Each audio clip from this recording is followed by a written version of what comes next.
In the bustling streets of Mexico City, where the sun beat down mercilessly on cracked sidewalks and vendors hawked their wares with desperate fervor, a small boy named Mateo stood clutching a weathered bicycle. His sign, scrawled in childish handwriting on a piece of cardboard, read, "Compra mi bici, mamá necesita dinero para comida." Buy my bike, mom needs money for food. At just 10 years old, Mateo's eyes held a wisdom far beyond his years, shadowed by hunger and worry. Passers-by glanced at him with pity, some tossing coins into his upturned cap, but few stopped to consider the story behind those pleading words. Little did they know, this simple act of desperation would unravel a tapestry of forgotten bonds, leading to a revelation that would shake the foundations of a powerful man's world. Across town, in the gleaming glass tower of Corporación Vega, CEO Alejandro Vega paced his opulent office. At 45, he was the epitome of success, a self-made tycoon who had clawed his way from obscurity to command a multinational empire in tech and manufacturing. His suits were tailored in Milan, his watches worth more than most people's homes, and his decisions were as sharp as a blade. That morning, he had signed off on a massive layoffs round, trimming the fat from his company to boost shareholder profits. Among the names on the list was Rosa Lopez, a humble cleaner who had scrubbed the floors of his building for years. Alejandro didn't know her face.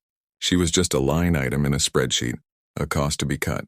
Efficiency above all, he muttered to his assistant, waving away any qualms. But efficiency had a human cost, one that would soon come knocking at his door. Rosa Lopez was a woman worn by life's relentless grind.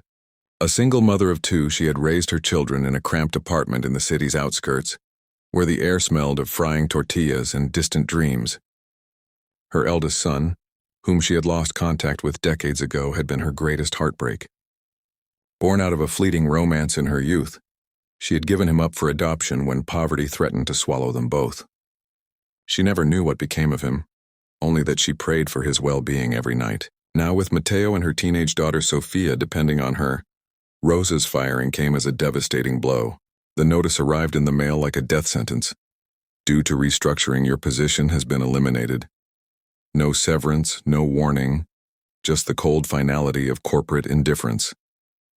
Bills piled up, the fridge grew empty, and desperation led Mateo to drag his beloved bike, a gift from a kind neighbor, out to the street. "Mama, I can help," he had insisted, his voice trembling but resolute. Rosa had wept, but pride swallowed her protests.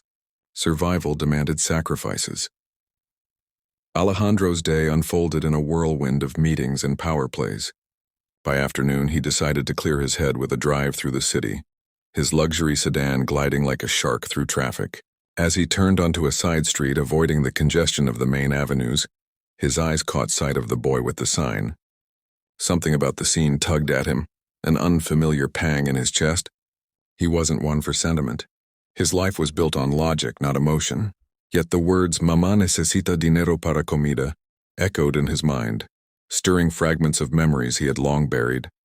Pulling over, he stepped out, his polished shoes clicking against the pavement. "Niño," he called, his voice authoritative yet curious. "How much for the bike?" Mateo looked up wide-eyed at the tall man in the expensive suit.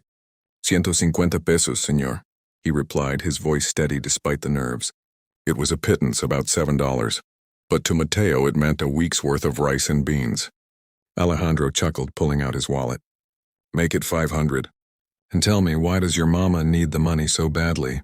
As Mateo pocketed the bills, his story tumbled out. His mother's job loss, the empty pantry, the fear of eviction. "She worked at that big building, Corporación Vega," Mateo said innocently. "But they fired her. Now we have nothing." The name hit Alejandro like a thunderbolt. Corporación Vega, his company. He pressed for more details, his mind racing. "What's your mother's name?" Mateo hesitated, then whispered, "Rosa Lopez." Alejandro's world tilted. Rosa Lopez, the name from the layoff list. But more than that, it was a name etched into his soul, adopted as a child by a wealthy family who renamed him and molded him into their image. Alejandro had suppressed his origins. His birth certificate, hidden away, listed his mother as Rosa Lopez. Could it be? No, it was impossible. Yet the boy's description matched. A woman in her 60s, with kind eyes and a scar on her left hand from a childhood accident. one Alejandro vaguely remembered from fleeting dreams. Shaken, Alejandro drove away with the bike strapped awkwardly to his car's roof, but his thoughts were elsewhere. That evening he delved into old records, pulling strings with private investigators. By midnight, the truth emerged. Rosa Lopez was indeed his biological mother. She had searched for him years ago but gave up when doors slammed shut. And he, in his ruthless climb, had unknowingly fired her, the woman who had sacrificed everything to give him a chance at a better life. Guilt crashed over him like waves, drowning the facade of the invincible CEO. How had he become this? A man who valued profits over people, who had forgotten the hunger pangs of his own childhood. The next day, Alejandro sought out Rosa's address, a modest barrio where laundry fluttered like flags of resilience. He arrived unannounced, the bike in tow, now polished and adorned with a basket of groceries. Rosa opened the door, her face etched with exhaustion, but her eyes widened in recognition. Dios mío, she whispered, clutching her chest. Alejandro, mi hijo? The reunion was a storm of tears and explanations. Mateo and Sofia watched in awe as their mother embraced the stranger who was no stranger at all. Alejandro confessed everything: the adoption, his success, the layoffs, his blindness to the human cost. I fired you without a thought, he admitted, voice breaking. I built an empire on the backs of people like you, Mama. People like us. But the true turning point came when Rosa, instead of anger, offered forgiveness. Life is hard, mijo, she said, her hand on his cheek. You did what you thought you had to. But remember, wealth means nothing without heart.